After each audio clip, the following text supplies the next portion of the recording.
You obviously had some learning experiences from last year. You probably, I would assume, with it being your very first one, made some pretty big mistakes. Do you want to you want to share some of those mistakes with us? Yeah. So think of it this way. You take a guy who's never run a large event before and then have him run an event right out of lockdown and probably the biggest real estate event that is in the country. I screwed up so much, right? So much. What I did do right. Well, let's start with what I did right, and then I'll go through everything I did wrong because there's a lot more of that. Welcome to Real Talk with Gary. If you are listening to this show, that means you are either searching or ready to make a financial change in your life. This show is not only about real estate investing, but also the importance of mindset and the roadmap to a better, healthier life. Learn the daily routines of successful entrepreneurs and the latest market strategies and trends to stay ahead of the curve. Ready for some down-to-earth, north-of-the-border Canadian talk? Here's your host, Gary Hibbert. All right, welcome back. And today I've got Seth Ferguson. He is a founder of the MultiFamily Conference. Yes, this is the guy that put together his first event in the middle of a global shutdown. Okay, how wild is that? And I asked him the question, why? And he's like, I'm a firm believer that face-to-face networking is the foundation of real estate. And you know what? I have to agree with him. I truly believe it is. He's also a 14-year real estate veteran. And on May the 26th, May 26th to 28th, he's going to be hosting Canada's largest multifamily conference, again in Canada, featuring, listen to this, Grant Cardone, Alex Rodriguez, Janet LePage, and so much more. And even some of the top local real estate investors here in Ontario. He's also the host of a cable TV real estate show. He's got his own investing podcast. He's the founders of Moguls Mastermind. This guy is doing so much, and he's just a wealth of knowledge. And on today's show, we dive into how to 10x your business and events, why you should host a conference or an event. And I can tell you this, I've been doing this now for 12 plus years. It's the best thing that I continued to do and even started back in 2010 doing. Honestly, really, really good for your business. Tracking data and what ads work and what ads don't work. Do these conferences even make money? And if they don't, why do it? And the mistakes that he's made, which is incredibly important to listen to so that you don't do the same mistakes as well too. All right. I think you guys are going to enjoy today's show. Before we get into it, though, what's happening in the market? I want to touch on this a little bit because I think this is important. So multiple offers are back right at the beginning of May, and it's back with a vengeance. Now, these are happening with properties in Toronto, in the Durham region. We're not seeing a whole lot in Peterborough yet, but it's definitely starting to pick up. And this is what we're seeing in the streets. We're also seeing mostly home buyers that are coming back, people that were pre-approved 5, 6, 7 months ago that are coming back into the market. Yes, we're seeing some investors come back in, but nothing compared to where it was at the beginning of 2022 and pretty much throughout 2021. But they are starting to come back. What am I doing personally? So we recently sold one of our investment properties, and I think people think that selling is failing. And listen, selling is not failing. It just really depends on the property that you have. And for this one here, it was a townhouse. It was one of our earlier ones. It ran its course. It did what we needed it to do. And there's no higher and best use for this particular property. And so we offloaded it. And we're going to get back into the market, and we're going to get something now with the knowledge and the experience that we have to get something that is better and that makes sense. Okay, so that's what we're doing. The other thing that I want to touch on is, and I mentioned this last time, is just kind of go through a review that somebody's left. And so here's one from Fabio: informative and relevant. Great guests and great topics. Gary always makes sure to dig for the details. I feel like he's learning at the same time that he's conducting the interviews. And you know what? It's actually true. Sometimes I come in here and I feel like I'm so underprepared, but you know what? It allows me to be more intrigued with the stories because I'm learning it sometimes for the first time as you're listening to it. So thanks for that review. And if you guys don't know, I am now on YouTube. I just started it up a couple months ago. I think I got like 15 subscribers now, maybe a little bit higher now. But if you haven't checked it out, go over there, check it out, and hit the subscribe button. I do not like the way the videos look yet. It's gonna get better, but I put it out there because I want you guys to know. Who cares? Just put the material out there and let people see the progress. Right? Posting ghosts. And I promise you, it's going to look better. The angles will look a little sharper. Okay. I'm going to get better lighting in here, but I just want to get the content out there. I think that's the most important thing. Also, if you're new to the show, thanks for listening. If you want to learn more about what we do, go visit SmartHomeChoice.ca to learn more about real estate investing and all the events that we have. We got a ton of stuff happening still. If you want one-on-one coaching, we do have a mentorship program that my wife and I teach. The next one starts back up in September. The one we have right now is full, and it's a very, very small group. And if you're enjoying the podcast, please leave a short review. Really, what it does, it helps other people find the show. So I do appreciate all the reviews that I've had so far, and I'll look forward to seeing any new reviews, and I will definitely read them on one of the upcoming shows. With that, sit back, relax, and I will talk to you guys next week. Take care. Today's show is brought to you by Deep Pockets. Are you looking to borrow or invest funds? Deep Pockets is a preferred choice for secure lending. As a borrower, you have the option with flexible terms and repayment plans, as we have flexible credit criteria and income approvals. As an investor, you get to be the bank using your cash. You can use your RRSPs, your LIRAs, and even your TFSAs. Earn maximized cash flow or return with no out-of-pocket expenses. All right, Seth Ferguson, how are you doing today, brother? Thanks for being here. Yeah, I'm doing pretty good. Thanks for having me. Yeah, awesome. Listen, man, you've done some big things over the years. You're a real estate investor. You've put on this amazing conference last year for the MultiFamily Conference, and you're doing one again this year. And I want to kind of dive into that and why did you go down this crazy route of putting on this mega conference? So let's kind of talk about that, because it seems pretty interesting. Yeah, my fiance was not happy when I did it the second time around. So, so this is your second time now, right? Your first time was last year. Yeah, it was quite interesting, and I guess where it all came from, funny enough, was the lockdown had just hit with COVID, and I was at her condo. Like, she was my girlfriend at the time, and we were watching Shark Tank on TV, and outside, like, no cars on the street, like it was deserted. The lockdown had just hit. We're watching Shark Tank, and I turned to her and I said, you know what? I'm going to have Kevin O'Leary speak at a real estate conference. And she's like, yeah, okay, whatever. And just gave me a funny look. And like 3 days later, I had Kevin O'Leary secured, and we started building this conference. So it really came out of nowhere. But it was like, I'd always found, for my own like real estate kind of journey and learning, I always found that the Canadian marketplace didn't have an event talking about apartments. Like it's like in the US, I feel it's a lot more celebrated, like success. It's easier to find successful people. There's a lot more events, education out there. In Canada, it didn't really exist. And, going to other real estate events, I always was like very bored. Like, your typical hotel ballroom with a bunch of round tables. You got somebody up there talking with a PowerPoint, and you got 2 PowerPoint screens. I hated events like that, but that was basically what everybody was doing in Canada. Right. So when I decided that, hey, I'm going to have Kevin O'Leary speak at a real estate event, I'm like, you know what? We're going to turn this into something that I'd actually want to show up for. Yeah. And that's kind of what we did. That's awesome. Because I mean, you know what? It really put you and your name on front stage. Yeah. I'd never heard of you before until all of a sudden last year. I'm like, who's Seth Ferguson? And I'm sure you probably got a lot of that last year, right?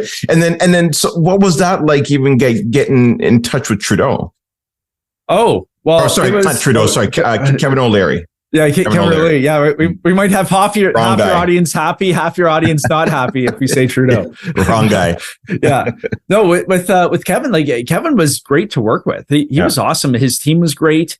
It was awesome. But it was interesting because the COVID lockdown was going on. So everybody was kind of hesitant about what was going to happen. The feeling was I was okay because the event was later. But in the US, it would have been fine. But we were still in Canada. We were still locked down. I think it was less than 60 days before the event, which was insane. My friends were running events in Dallas and they were normal and we were still locked down here. So very different approaches in terms of what people were doing. And it was pretty scary. But yeah, that was a bit of a tangent. But working with Kevin was great. Very professional, really nice guy. Like it was awesome. Yeah, awesome. So this year now, you've got some bigger names, and I want to talk about that. But before we do, you obviously had some learning experiences from last year. You've probably, I would assume, with it being your very first one, made some pretty big mistakes. Do you want to share some of those mistakes with us? Yeah. So think of it this way. You take a guy who's never run a large event before and then have him run an event right out of lockdown and probably the biggest real estate event that is in the country. I screwed up so much, right? So much. What I did do right. Well, let's start with what I did right, and then I'll go through everything I did wrong because there's a lot more of that. What I did do right was, number one, I got a speaker that had good visibility, who was able to speak intelligently about the topic. So that was Kevin, and he made people have a reaction. Either you love Kevin or you hate Kevin. That was a great thing I did because he anchored the event. Once you have Kevin O'Leary, the event's real, and then other speakers get interested. Right. And to add to that, was that an email? Was that a phone call? You obviously there's probably layers before you even get to him. Yeah. It was all phone. But the thing is, I learned this with the podcast, and I'm sure you learned this. Well, I'll back up a little bit. And this kind of ties into the second thing. So the second thing I did right was I had a podcast first. I'd run a podcast. We did 500 episodes or whatever. That got me in touch with other potential speakers, even though I had no idea at the time when I was doing the podcast. So filling in the speaker roster around Kevin was easy because I had already made these connections. That was great. With Kevin, I was like, okay, well, who do I know who could know somebody who knows somebody? And I remember with the podcast when I first started, when I was asking people if they'd want to come on, I'm like, there's no way they're going to come on. They have no idea who I am. I've only recorded 3 episodes. You'd be surprised if you just pick up the phone and ask people how often they will say yes. And I'm not sure if you've experienced this with your podcast, but you just have to reach out. And the worst thing they can say is no. But generally speaking, most people will say yes. And I usually find the more successful somebody is, the more willing they are to be nice about it and share. It's just when the small people have egos, that's where you kind of butt heads with them. Yeah, I agree with that. Yeah, I agree with that. And I think too, it's a good point because especially in the beginning, when you're starting that podcast, you're like, okay, well, I'm not big enough yet. There's no way this person that I've looked up to and is doing incredible things is going to agree to doing a podcast with me. And you know what? The opposite is so true. What you're saying is a lot of times they're like, no, because a lot of the times they know what it's like to begin and where to and how it's like when you first start. And they're like, yeah, look, I'll help you. I'm more than happy to share my story with you and help you grow your podcast or whatever it is that you're doing. Yeah, exactly. I remember there's a guy, his name is Chris Gray, very successful real estate investor. He lives in Australia. And he's been running a show on Sky News for years. I always watched his show, even though I'm in Canada. I was a big fan of his. And when I started my podcast, I cold emailed him, being like, hey, listen, this is what I'm doing. Do you want to come on? And he said yes. And I think he was my second guest on the show. And it's like, oh, cool. I'm talking with this guy who I've watched for 4 years on his show. And now we're having a conversation. But if I was inside my head thinking, oh, there's no way he'd talk to me, I'm too small, I never would have made the ask and I never would have had that conversation. So yeah, everything kind of plays out that way. Right. No, for sure. Okay. Yeah. So then, so you realized that the podcast that you were building was going to be a great platform now for you to actually reach out to some of these investors, potential investors, and get or previous guests to be some speakers at your show. That's one thing that you did right. What else did you do right? Well, and then I would say the other thing I did right was I created an experience that was very different from what other people were doing. Like, I shared about how much I hate typical real estate events. Like, we had fire on the stage, we had like, the LED screens and everything. We made it a bit of a show, which I think was a breath of fresh air. So, I'm somewhere on the bookshelf is the Red Ocean, Blue Ocean book. Great book. That's a great book. Yeah. So I tried creating my own blue ocean in terms of the real estate education event space. And I think we've successfully done that. And, the number of very successful people who have wanted to buy into the conference is, I think, a testament to how much runway I think people think we have. And the value we're bringing. So we must be doing something right if the people who are contacting me are expressing interest. Yeah. And how many people did you have at that conference last year? And sorry? Oh, no, go ahead. And how many people are you expecting to have this year so far based on your on sales? Yeah. So last year, coming out of COVID, we had over 1,000 investors there, which was great. And selling tickets in like 45 days was insane, just insane, because everybody was holding off because everybody was scared about COVID. And as soon as the lockdown lifted, it was so hard because you had half the population being like, yeah, I'm ready to go. I'm done with this. And then the other half of the population was still very hesitant and gun shy. And it was a nightmare, but we got it done. This year, we're looking to at least 3x that. So, we've got a much bigger venue. We're right downtown at the Metro Toronto Convention Center. I rented out the CN Tower. We've got 160,000 square feet for the event. We haven't released the pictures for the AV setup, but it's pretty insane. Yeah, I mean, I was checking out the website there, and I mean, yeah, you've got the CN Tower thing. Your guys are going to a club, I think, on Sunday. Rebel. At Rebel nightclub. Yeah. You guys are doing it big. That's awesome.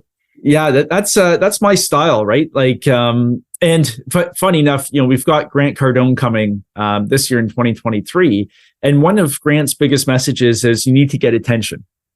That's as a CEO, that's your number one job. You have to get attention for your business. And I think about it. The safe way to do things would have been, okay, well, let's just get 500 investors together. We'll do what everybody else is doing. That's safe. But that would not have achieved the success I was looking for, and nor would have made the splash and garnered the attention. When I went big with it, everybody, I have everybody's attention. I get emails literally every day from very good people who want to speak at the conference, whether it's next year or the year after. So I think there is a lot of truth into, what Grant's saying in terms of you have to get attention. And the only way you do that is making a splash.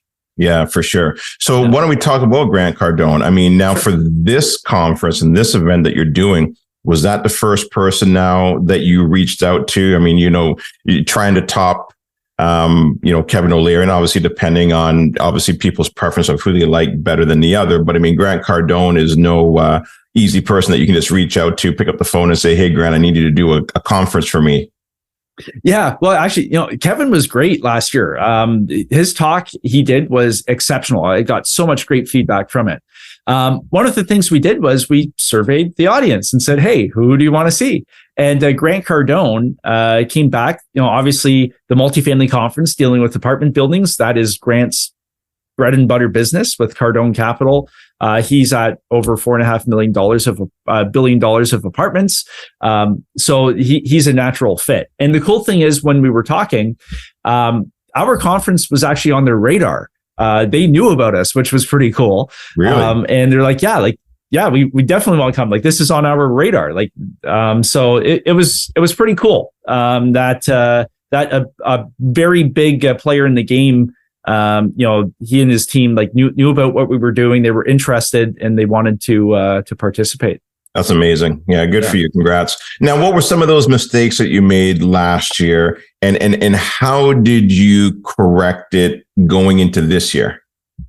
Yeah, I would say the hardest thing, and The big mistakes I made was in terms of the marketing approach. Our tracking online was horrendous. We had no tracking. We were relying on the platforms, Facebook, Instagram, Google.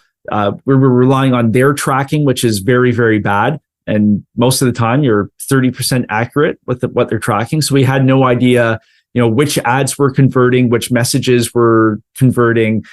So we were basically marketing blind. And that was something we fixed right away for this year. So now we have a whole lot better handle on our numbers and everything there. So let's dive a little deeper in that, because I think not only does it help what you're doing, but I think even for real estate investors and trying to grow their business and to get attention and eyeballs on them, what was it then that you did? Did you hire somebody to be able to properly track that? What did you do?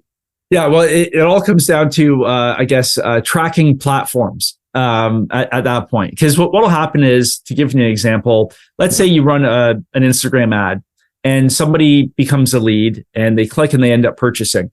In my experience last year, Meta did a very poor job at attributing the proper sale to the right ad. So they may be showing you, oh yeah, this particular ad generated 10 sales this week. But in reality, maybe it only generated 3. And there was another ad that they weren't even attributing that sale to. It was very, very sloppy. Fortunately, there's solutions out there that track things a whole lot better. But that's important, right? Because if you have bad data or unreliable data, you're going to be making decisions that you think are correct, but they're not, because you're just looking at the wrong numbers. And it's very interesting to understand the customer journey and how they interact in your pipeline. We generally have a longer sales cycle. So if we were selling some e-commerce program, so like an ebook for $20, the sales cycle would be 1 day. And then you get people on the follow-up. But with us, what we're finding is people will hear about the conference. They will sit around in our database for 7 to 14 days. They mull things over, and then they purchase. So the issue, going back to tracking, is Meta will track for 7 days. But if somebody's sitting around for 14, then the tracking disappears. So that presented a challenge. And then the question is, okay, well, how do we actually move people down our pipeline if it's taking them 2 weeks to make a purchase decision? And then so basically, I ended up starting a whole phone sales team. So we've got quite the beast going in terms of the conference and the support staff and the structure. But now, we're actively on the phone with people, because if somebody's buying our VIP ticket, it's a high ticket sale. They need that voice to voice interaction, that sales process, rather than just a bunch of emails. Got it. So that was another mistake I made. I'm like, hey, we've got this great conference. People will just buy it because it sounds awesome. The challenge is we didn't have a first event. So people were just going on based on what I was saying. We didn't have pictures. We didn't have video. So people didn't see it. Like, if they see it, it's real. If you're just talking about it, it's not real. We had, we had the trolls on the internet saying everything's fake and it's a scam. So that was another thing. Oh, I get so many messages from people, especially with real estate. People just don't understand how real estate works. And, they've adopted mindsets where, real estate's wrong, providing people with housing is wrong. It's just, political ideologies. And so I get hate messages on a daily basis most of the time.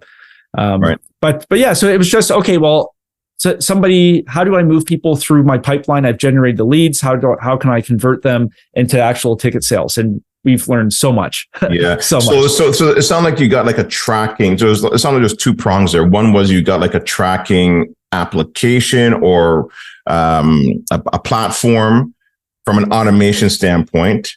What was it that you got? And then it sounded like the second piece was, now that when these clients or these people that click go into your CRM or your database, you now have somebody calling them and talking to them. Yeah, that's right. So we've got a phone sales team on the sales side, and their job is to contact the leads that come in. We want to qualify them, see if it's a good fit, and then we can then we can make the sale on the phone based on what they're looking for. Like if somebody's a brand new beginner, we're going to offer them a different solution than to somebody who's got 5,000 units in their portfolio.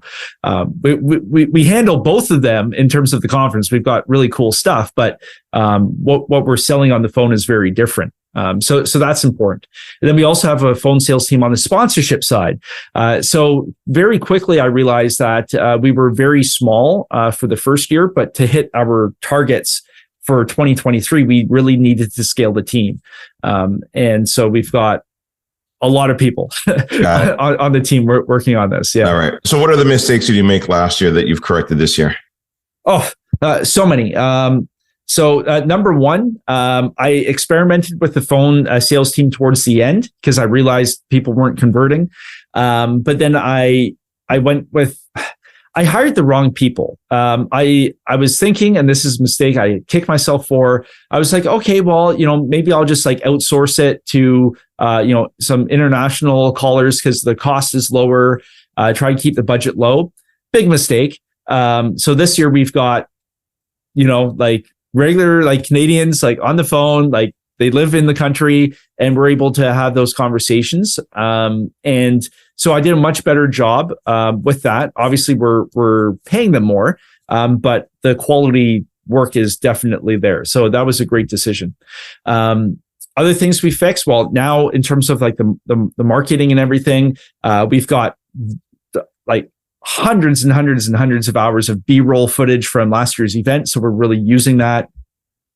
On YouTube, we actually hired a company to help us with our YouTube ads because what we were doing before wasn't very good. So we're just getting expert video production involved there. So that's really helped. And I think also for pricing, putting on live events is very expensive. Like you don't make money at it. You don't make money running live events. So making sure that what you're doing, what you're providing and getting the pricing right, that's really important as well. Because, it's that's a tough, like pricing products is a challenge anywhere, especially when you're creating something. Because in the Canadian marketplace, everybody's used to, hey, I'm running this free workshop over the weekend, and then I sell you on a $50,000 coaching program. Well, we're going the opposite way. You're paying for a ticket, but you're getting a lot of quality product on the stage. And we're not trying to sell you into a $50,000 coaching program. So then the question now is, so why do it? Yeah, well, very good question. Number one, attention, right? The potential partnerships and the opportunities I've received from putting on this conference make it so worth it. So worth it. Now I have access to a wide range of people who are doing really cool things in the real estate space and outside the real estate space. And the number of opportunities people approach me with has significantly increased. So I went to doing cool stuff on my own, being very small. Like in the small real estate world, people knew who I was. But now in the general real estate world, people know who I am. And that's only going to keep growing. Right. So that is a huge reason. Yeah. And I was going to say, so when you say like these opportunities, is it now in regards to real estate investing? And one of the things why you first got into doing what you're doing, which is, your kind of, your multifamily investing portfolio. Yeah. And everybody, Russell Brunson said this in one of his books. I think it was .com Secrets. I can't remember, but everybody needs a platform, some kind of show, because that's your value that you're putting into the marketplace. I am valuable in the marketplace right now because I can provide people with an audience and a platform to do their thing. Right. That's my value. So, like we're working on a project right now that we're actually launching at the conference. And the people who we're able to attract to that project are very top-notch people. And I don't think that would be possible unless I had that platform. So, it's, do I make money running the conference? Not really. Will I at some point? Most likely. Like we're still a startup. Like we ran one event, like right. the second event, like we're still very early in it. And then I would say the very selfish reason why, I get to meet the speakers and chill out with them. And these are people who I want to know. Like, I don't put people on the stage who I don't want to meet. So, with Grant, A-Rod, Kevin O'Leary, like, I want to meet with these guys. So I bring them in and I got to hang out. That's the fun part. So then, and I guess I'll ask this question here. So last year, and we don't have to get into the numbers, was it profit loss? And then this year, do you expect it to be a profit loss? Yeah, I lost money last year on it. Okay. Yeah. Right. And this year, 100%. Yeah. And this year you expect to maybe lose money on it as well too. Yeah. However, it sounds like the opportunity, or no, you think this year you'll make? No, the goal is not to lose money this year. And quite honestly, like last year, if we were able to get over 1,000 people with COVID, yep, in a normal year, we probably would have been double. Like COVID screwed us. Like the lockdown screwed us 100%. Yeah. 100%. Yeah, but you know what's interesting though about having this particular conversation about the profit or the loss is that I think what people may miss, and I hope that they get in this conversation, is that there's other opportunities that will come out of it. There are other things that's going to allow you to grow your business or to grow your portfolio because of the connection. And there's one thing that I remember, especially in the beginning, is that, your network is your net worth. And it sounds like that's essentially what you're saying, is you're creating this incredible network. Yeah, that's what it is. And I look at the conference not from a year by year or a 5-year plan. Like, I'm thinking 10 years down the road. Mm-hmm. That's what it is. So, our goal is to have the largest real estate investing event in North America. That's the goal. Like, we want to have 10,000 people at the conference in 5 years. Right. So if like the profit loss year 1 and year 2, it's irrelevant, because the opportunity that comes in the future years, that's the value for me of the conference. Now, for an attendee, it's, for a very low cost, you get access to all these like superpowered brains in the space, and you meet a lot of people, the networking, all that kind of stuff. But for me, it's, I guess it's it's the network. And it's also like the platform that's powerful. Yeah, no, for sure. And, I think this is something that's important as well, too, is that you got to remember, I think people forget this, is that when you start a business, any business, the first 5 years, it takes time to even build that business for it to be profitable. It's usually sometimes not until the 5th year. Like, I think back to some of the businesses that I've started in the past, and it takes time. It does, and a whole lot of effort. Doing the real estate stuff is easy compared to running a conference. And I remember, like, Joe Fairless was one of our guests. Joe's a friend of mine, and he's over the $2 billion mark with his company. Like, he's doing deals with Blackstone, like insane. And he was like, you know what? If you can pull this off, like, there's nothing you can't do in the real estate space, because like running a conference is way harder. And he runs a conference in the US, like very different feel. But he's like, hey, if you can do this, like, there's no reason why you can't do anything else. Yeah. And it's very true. Like, a real estate deal is so easy compared to running this conference. Yeah, I can imagine. Right. It's not easy. I mean, I do events all the time, and it's not an easy thing, and the thing too is, here's a tricky thing, is that then when you do a successful event, and then you do the next one after, you think it's going to be sometimes even bigger. And I've had it too, where all of a sudden, like, oh my God, I got like 3 or 4 people show up. I'm like, what the hell just happened? Yeah. Yeah. But you know what, like, and that's a fear of every event organizer. Like, fortunately this year, like, we're doing really well with ticket sales. So I think that's an indication that we're doing something right. Right. But it's like you have to hone in on, well, what are people actually looking for? And how do I convey that message? It's all the marketing side, the copywriting side. And I think generally in real estate, especially when we're talking more on the investing stuff, people are it can be very bland. And I don't think as investors, capital raisers, we put the time and effort we need to, in terms of like creating compelling copy and really understanding the motivation and the drive. Like, it's one thing to say, hey, come invest with me, like, you want a good return, but that's not why they're actually investing with you. So going into what makes good copywriting? Like how can we actually convey the benefits instead of talking about the features? It's all basic copywriting stuff, but like we weren't very good, so we had to learn on the fly. Yeah. How big is your team? Like how big, like from the people on the phones and the people that are doing like what you're talking about, like even like the copywriting and writing it and putting it all together, like how big is this? Yeah, we've got like 10 people on the phones. And then we've got a whole like execution team. So Dwayne Rutherford is the guy who is putting all the pieces together. And then he's got people on his team. Because this is such a big event, like a couple people can't run it. So yeah, like we're probably 15 and 20 people on the team right now. Like working in various capacities. And then obviously we have contractors and all that stuff working. But yeah, it's basically, we've had people working full time on this event ever since the last one ended. It's just insane. Yeah, that's incredible. What can people expect to get out of this event? So I get my ticket, I'm ready to rock and roll. I show up and maybe I'm new to this. Like what can I expect to get out of this? Yeah, well, I'll tell you the two most common comments we got from people last year. The first comment was everybody was very surprised about the quality of the networking. So at some events you go and the other attendees, like it's not a good fit. A lot of people commented that, yeah, like there's actually really good people here that I want to meet. So the quality networking.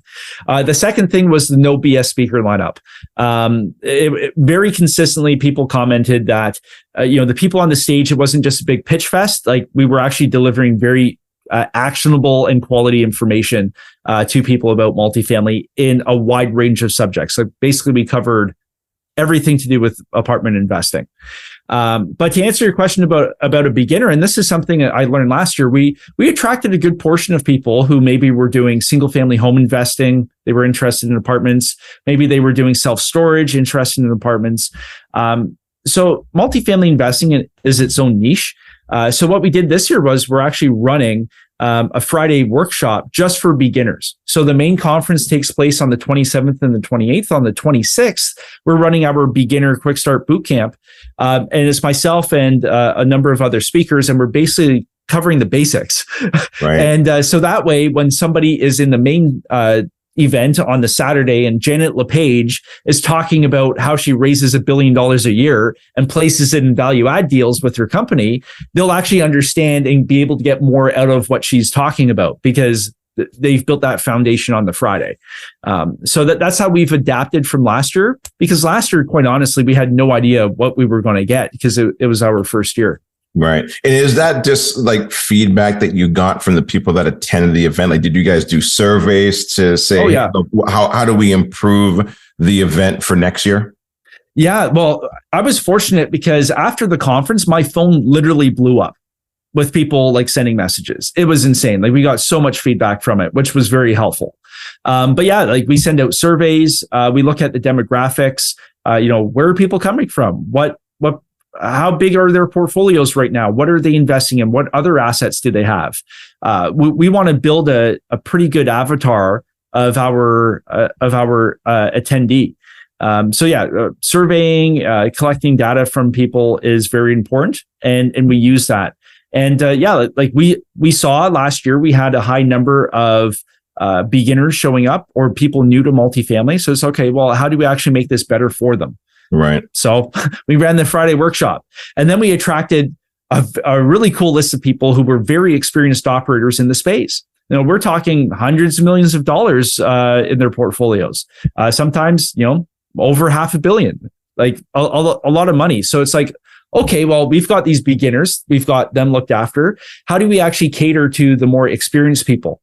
They're coming to network. So hence, I rented the CN Tower, and we're running a VIP only networking event in the CN Tower. Cool experience, cool venue, but also high quality people in the room.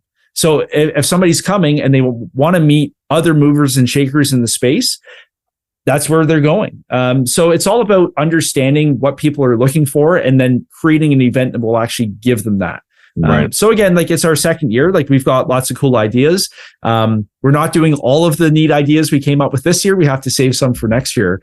But yeah, like the goal is to make this the best event in North America. So we're always looking to improve. So after last year's event and moving into this year's event, who did you reach out to, or who did you sit down with and say, how do I make this better? Because you obviously realized that you made mistakes the first time. Did you just say, oh, well, I'll just self-correct? Or do you say, no, I need to sit down with somebody experienced in this space and learn from them? Yeah, it was more self-correcting within our team. Debriefing right after the event was important because it's fresh in your mind. And actually, we saw this after the Falklands War. The British Army actually interviewed a whole bunch of officers who went and fought to capture exactly what the challenges were, what they dealt with, to capture that so they can save it. So we did the same thing. Like we debriefed the whole team. What went well? What didn't go well? What would we do differently? Because if we waited like a month later, we'd forget a lot of stuff. Right. So debriefing was great. The thing with us is in the event space in Canada, there are not many people who run events like we do. Like it doesn't exist. I'm trying to think of who would do it as big as you do. It doesn't exist in the country. The best thing to look at is we basically run a mini 10X Growth Con. So Grant Cardone runs his 10X Growth Con. Yeah. We run a mini version of that. That is the best comparison we found in terms of what we do. Yeah. And I mean, look, when you say mini compared to the US, but don't forget the US has a larger population as well, too. So you're pretty much almost kind of running the same thing that Grant is in the US based on our population per capita, if you want to kind of take a look at it per capita. Yeah. And that's another challenge of running events in Canada. We don't have the population. Right. And quite frankly, like last year we brought people in from every state except Alaska and every province. Yeah. So we drew people from all over. But the fact is, the majority of Americans, they will not come to Canada for an event. Like we have a good portion of Americans who do come, but if we were in the US, we tap into a much greater market. So that's another question we have to ask ourselves in terms of thinking long-term about the event. So right. Yeah, lots of things to keep in mind. Do you have time scheduled to sit down with Grant Cardone to pick his brain to saying, how do I grow it and get it even bigger and close to what you're doing in the US? I mean, that's what I would definitely do. I'd be like, Grant, I need at least 3-4 hours of your time. No, well, I don't. Grant's a busy guy, so he's flying in and he's flying out. Parking his airplane. Like Alex is flying in on his plane, Grant's flying in on his plane, so we got to park them somewhere. But yeah, like the green room conversations are pretty cool because it's just me and the speaker, and we just hang out for a bit. My son made sure we had lots of candy in the room, so we just eat candy and have a good time. Yeah. But even working with Grant's team, they've been awesome. They've run 3 events in a single day before. So you look at the learning curve that we have. Like now we're actually working with a team and contact, and we talk with them about how they run things. So I'm actually really interested, not just talking to Grant, but also like his staff, because they're the ones who are actually executing on what they're doing. So yeah, we've got so much to learn. But it's kind of cool because other people have run events and now they're coming to us to ask questions and, hey, how can I improve this? So I think, that's another sign that we're doing things right, I think, and we're hitting the right chord. When, people are like, hey, like I'm running this event, like I'm struggling, like what would you do? It's neat. Yeah. I mean, look, it could be a new coaching program you fire up, right? Oh, no. No, my conference is more than enough. I don't want to get into other people's events. Yeah. What's the game plan with it now? To do it once a year or a couple times a year? I like annual. There was a company years ago who did like a traveling roadshow kind of thing where they hit all the major cities in Canada. It loses the special aspect and you can't put it on at the scale.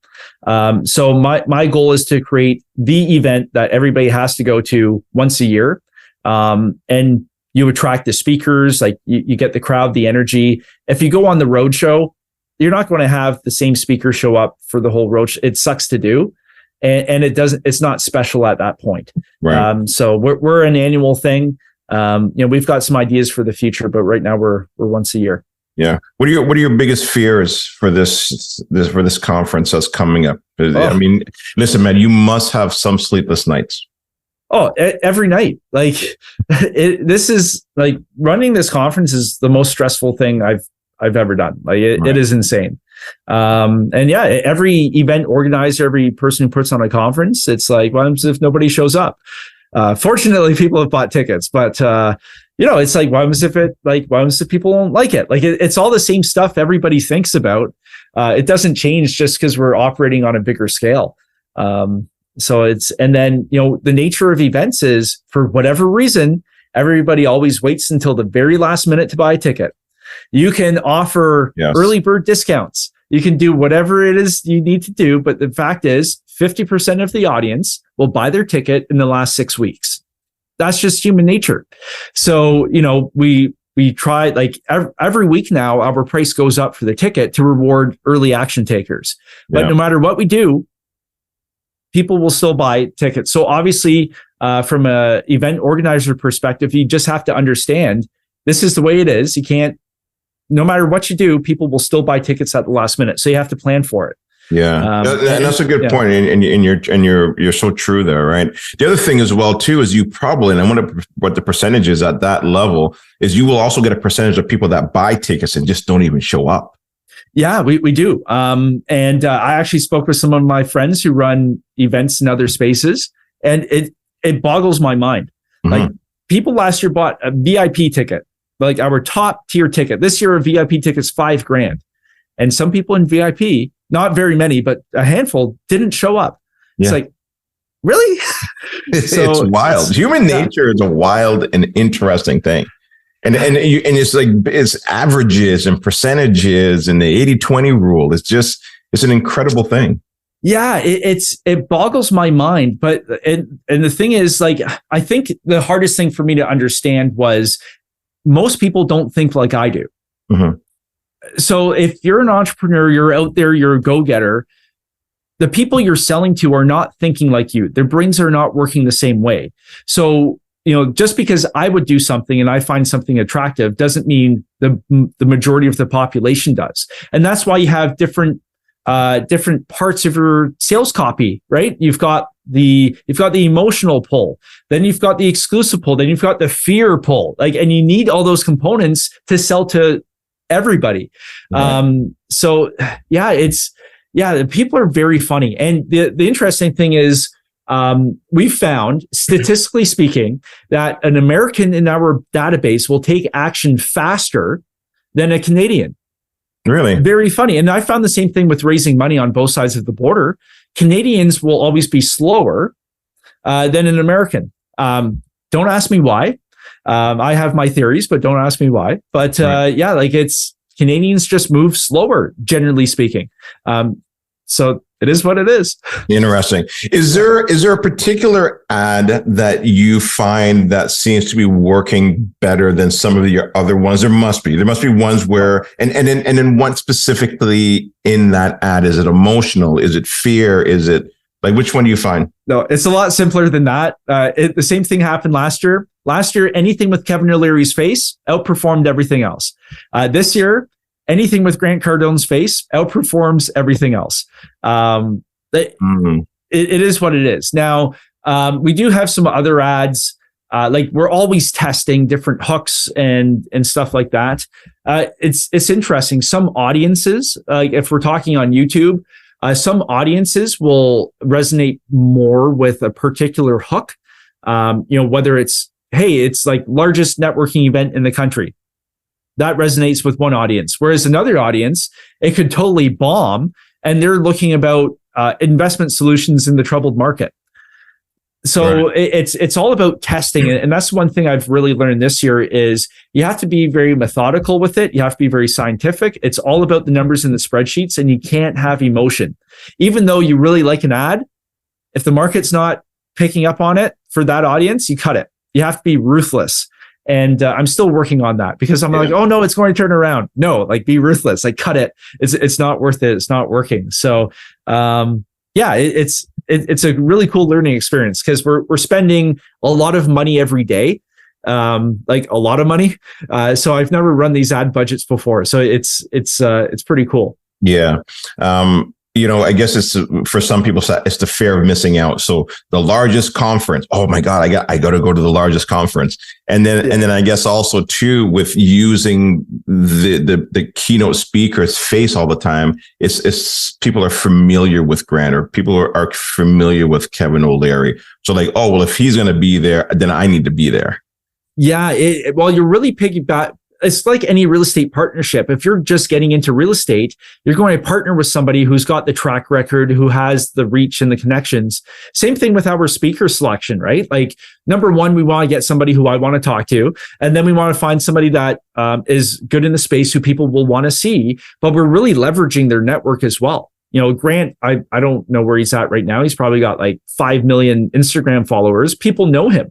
So as soon as we put his face on somewhere, he's instantly recognizable if you're in the real estate space or in the sales space. Kevin O'Leary, a household name through Shark Tank. Think of it this way: the MultiFamily Conference, network with real estate investors, or the MultiFamily Conference, Kevin O'Leary.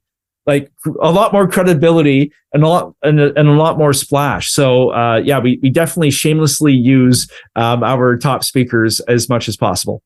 Yeah. Listen, you know what? This has been a very interesting conversation. I thought we were going to get into some real estate investing as well too, but the more questions I asked, the more intrigued I got, and we kind of went down, I think, a very interesting rabbit hole of behind the scenes of what you do. And I think it's intriguing. And I what I liked about it as well too, is that it's not to say that if anybody's listening, you have to do it to the scale that you're doing it at.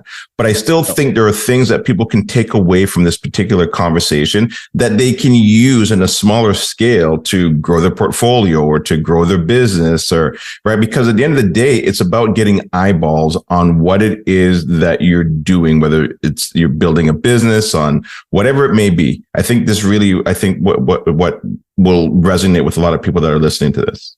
Yeah, you need to get attention. And, if you're running a small event for investors and you're attracting 20 people, well, how do you make that different from what everybody else does? Yes. That's the key. How do you make it special? Because what happens is people just see whatever. It's like your typical real estate agent ad. They all look the same because everybody just copies what everybody else is doing. So How do you make it special? Whether it's 20 people, 200 people, 2,000 people, it doesn't matter. Yeah, no, I agree. Anything else we didn't touch on that you think people should know about on starting their own conference, or whether, a business or even on a smaller scale that you think it could help them? Yeah. And I've learned this too. So I have a bunch of core values that I try and live by, and everything goes through those core values. And one of my top core value is boldness. I want to be bold. I want to do things that people are scared to do. And what happens is, because not many people will do that, you have people surrounding you, second guessing your vision, telling you you're being too risky, telling you, oh yeah, but think about it. What if it doesn't work out? So when you're starting your business, when you have a big goal that you want to accomplish, you basically have to take responsibility for dragging it across the finish line yourself, because you can't rely on other people to support. The people around you care about you, and in their minds, they're doing the right thing by expressing concern. Where I think the best thing that they can do is support you 100% and tell you can do it. So just be very careful about your headspace, and make sure that when you're embarking on that, make sure that you are mentally tough enough to tune out everything else, because 1,000,001 people told me my conference was going to fail last year, and we did the absolute opposite. So you can't listen to the noise. You have to be 100% focused. Yeah, I like that, right? Essentially, I think it's about, don't blame anybody else for where you are, right? Because once you start playing that blame game, where does that stop? And I think you're right? This is your journey. You got to push through, and you surround yourself with the right people. They're there to complement you. But at the end of the day, this was your idea, your vision, your journey, and you're dragging that thing right across the finish line, no matter what. Yeah, it's like, are you coming with me or not? Because I'm getting it done. So I like it. I like it. Listen, Seth, I enjoyed this conversation.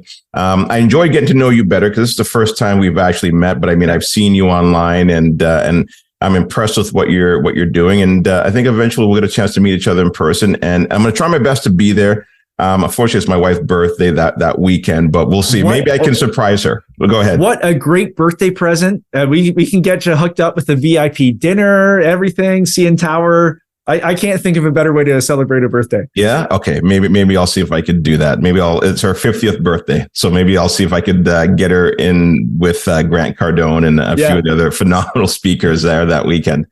Yeah, so, that'll be fun. Yeah. Seth, if anybody wants to get a hold of you, they want to learn more about the conference, getting tickets, how do they do that? Yeah, conference is easy, MultiFamilyConference.ca. And if somebody wants to learn more about what I'm doing, we've got hundreds of videos on YouTube. Just go to youtube.com/Seth Ferguson. So much free content on there about real estate investing.